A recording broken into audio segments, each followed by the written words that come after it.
We're back at our wall frame. We have a window to put in. We have a door to put in. Okay, now I'm going to flip this around just so we're a little closer to the camera. We're going to start with our door here. The only thing I need to do is transfer these lines over so we can see them from the other side.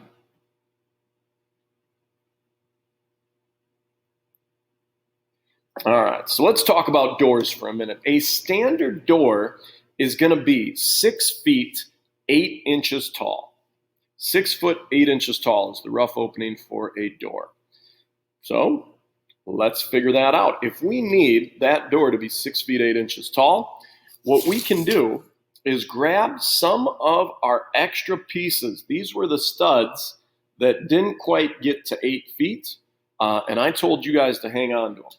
So what we can do is we'll take a couple of these for our door. We can measure out using our architectural scale, 6 feet 8 inches, right there. And we can mark these out and we can go ahead and cut them to length.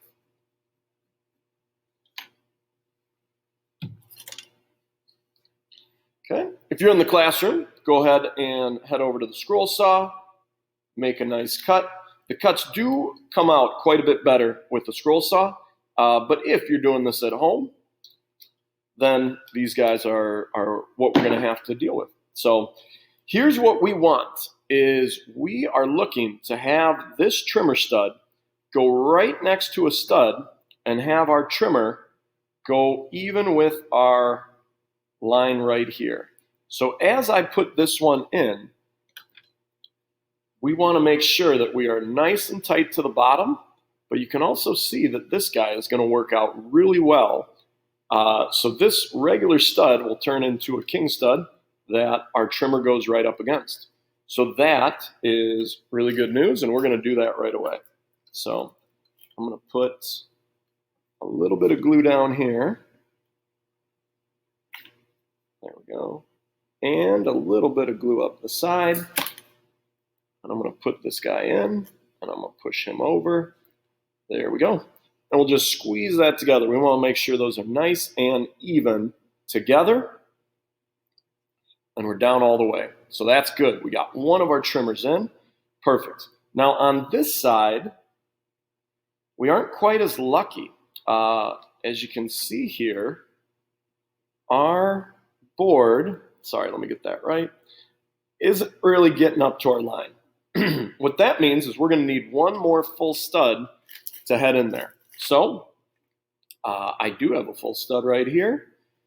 And in other cases, let me show you how we'll do this one as well here. So I have my full stud. I have my trimmer stud. I'm going to put some glue along the edge of my trimmer stud. I'm going to glue it to my full stud. Make sure my edges are nice together. Make sure my bottom is nice and flush. And then I'm just going to squeeze these guys together, turning it into one piece. Now, I'm just going to put this guy right in there. And now I have my 2 trimmers ready to go. So what I'm actually doing here is the nozzle of my hot glue gun heats up the old hot glue when I put in that stud. So now this guy will sit in nice and flush to the bottom. There we go. Squeeze those together. Make sure that's nice and tight. Okay. So now I got full studs right next to my trimmer studs, and I'm ready to put in a header. So header material varies in width. For a door this size, where I have roughly a little over a 3 foot opening, a 2x8 would be just fine. But we want to make sure that we don't put a 2x8 in flat like this. Boards are pretty weak in this direction. You can see right there I'm getting quite a bit of bend out of this. We don't want that. Remember, the weight of the entire house above this header is coming down on it. But if I put a header this way, I get very little bend, if any. So we want to make sure that our headers go in this way and not this way. In order to make this fill the cavity, we actually need to put about 3 of these together and then we're going to put that right on top like that. So I'm going to mark these out real quick. I'm going to cut them and I'm going to glue them together. If you're doing this in the classroom, you may find it easier to glue them all three together and then take it over to the scroll saw and make one cut. If you are doing this at home, you will find it tough to cut through three of these glued together with this tool here. So there's one.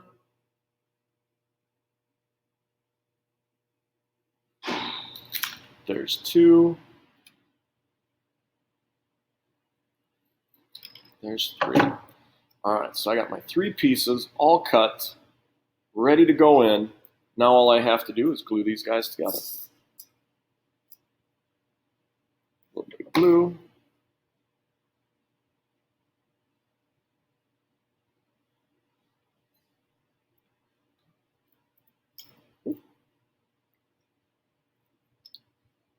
Sometimes working with little pieces can be a little tricky, but just stay with it.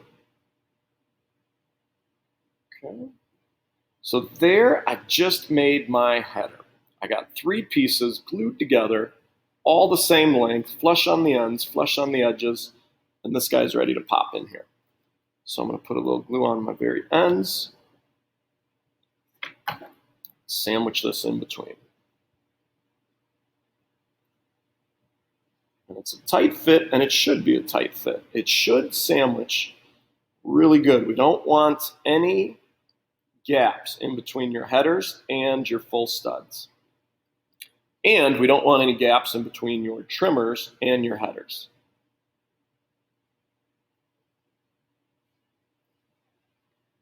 All right, I got a little extra glue there. I'm going to wipe that out of the way. Perfect. All right, so now we have this tiny space up here. I would normally have two studs go here if this door or window didn't exist. So now I get to cut little tiny cripple studs for this one. So I can take my piece, I can mark it, and because I'm cutting this one with this tool here, I feel really comfortable doing this. If I were to have to do this on a saw, I don't want to hang on to this little piece and run it through the saw. So what I would actually do is I would grab a much longer piece, mark this out to length, and then I would be able to hold this far away so my fingers aren't close to the blade. Of course, if you are in the classroom, you can also use this tool for this method, but I do want you getting very good with the machines in the room. Okay, so there's one of my pieces. Here's another one of my pieces. And in this case, I only need two cripples because I only did not place two studs in. All right, now here's the tough part. I get to put this little guy in here with some hot glue on it without really burning my fingers. So we're going to see how that goes. Again, hot glue is very hot, and please don't hurt yourself. There we go. I think I got away with that one at least. Okay, and then it's a little bit of fine tuning to get it right where we belong and straight in there. All right, that one didn't turn out too bad. Let's hope the next one is good too.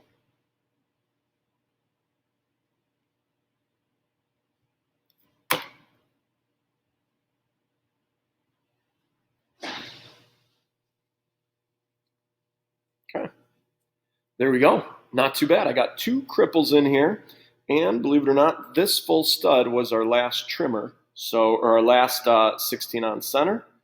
So we're actually good. Now what you're going to notice is you're going to have a ton of these little cobwebs that happen from the hot glue kind of being strung out. Go ahead and once you're all glued together, try to peel as many of those off as you can. Okay, so there's my door. It is complete as far as framing goes. So we're in a good spot here. Now I'm going to flip this guy back over. Let's show you this window.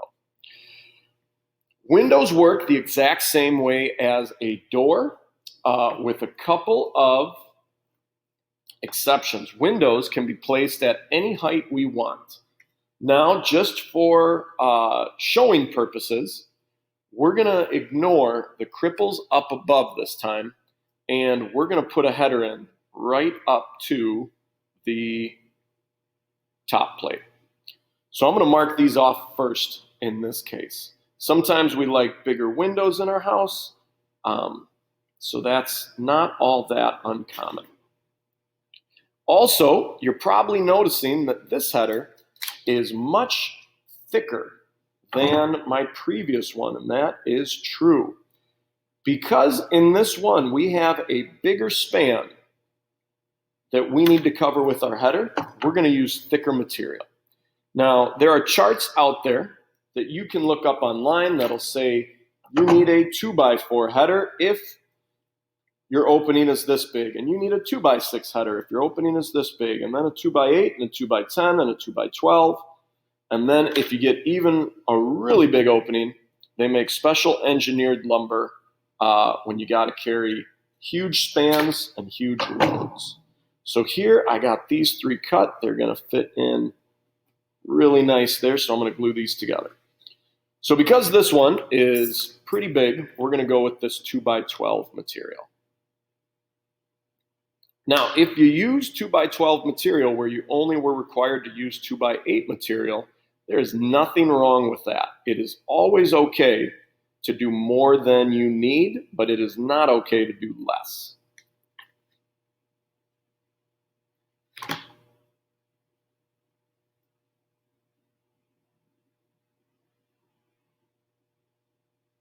All right, so there I got my header glued together. Remember, we want this going like this. We can't have it like this. Even if we sandwich it up, we don't like it this way. They have a tendency to bend in that direction.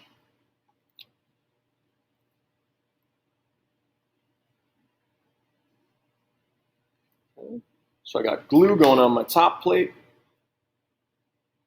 and my two ends here. I'm going to slide this in. I'm going to slide this up. I'm going to hold that in place.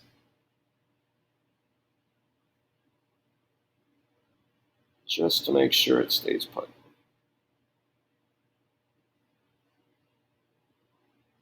All right, we're in.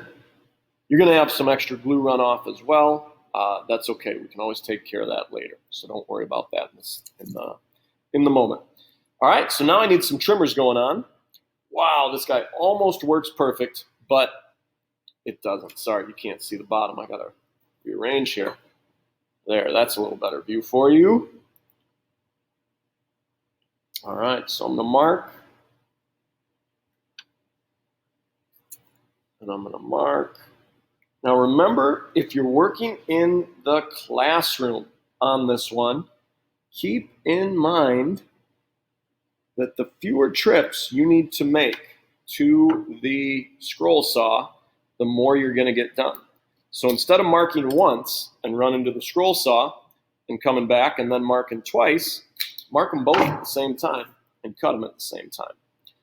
All right, so what do I have here? Well, we have our marks right here. So I did my header going all the way across, but my trimmer stud only needs to go here. So, in all honesty, kind of made a goof there. We would have liked a full stud right next to our trimmer stud, but I'm going to show you how we can do this as well. So here I got my trimmer stud right on my mark, and then going even up right there. So there's one, there's two. I got a little bit ahead of myself. I should have put in my full stud, my king stud, I should say, first, and then did my trimmers to that. But we can make this work as well.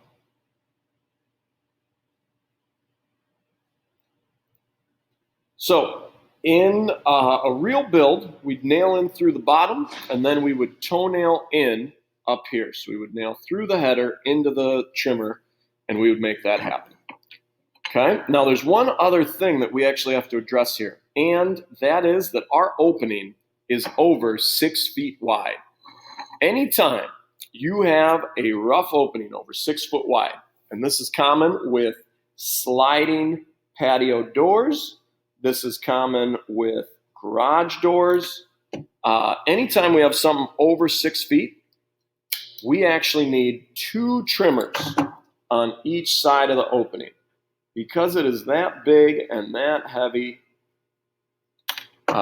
we want to make sure that we have all the support needed. So we're going to add in a second trimmer to any opening over 6 feet.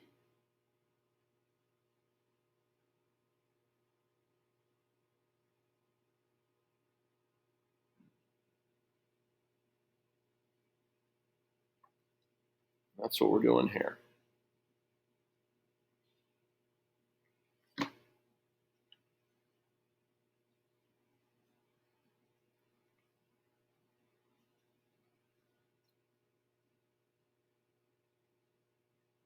All right, so right now this would be considered a door. If we want to make this a window, we get to put a sill in. Now this one in my floor plan is actually the stairs are going down right here. So I don't mind having a larger window to let some of that natural sunlight make its way down the stairs and into the basement. So I'm going to take a measurement. I'm going to go 18 inches. And again, this is a decision that you guys get to make for your own house. We do want to mark it out to make sure we get that sill nice and level heading across.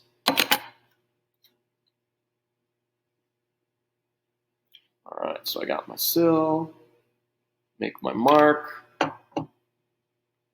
cut it to length, glue it in, and then all that's left is my cripples heading below.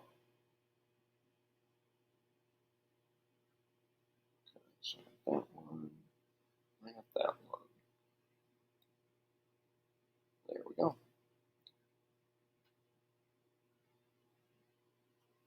All right, now I have 1, 2, 3, 4 cripples that I get to cut.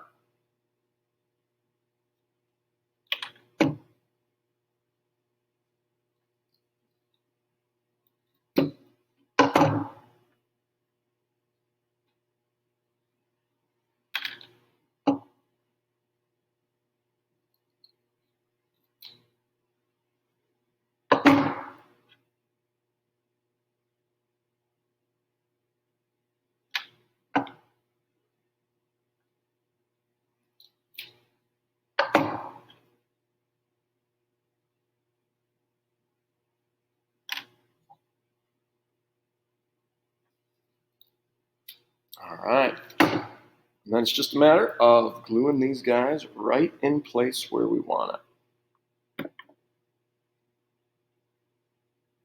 So right on my 16, put it in place, and just keep working your way down. Again, be careful with that hot glue.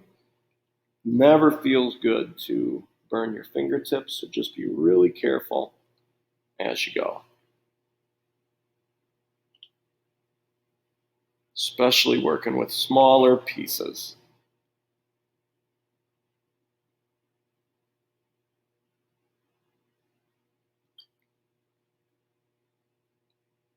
All right, last piece, and then I got a wall that is almost completed.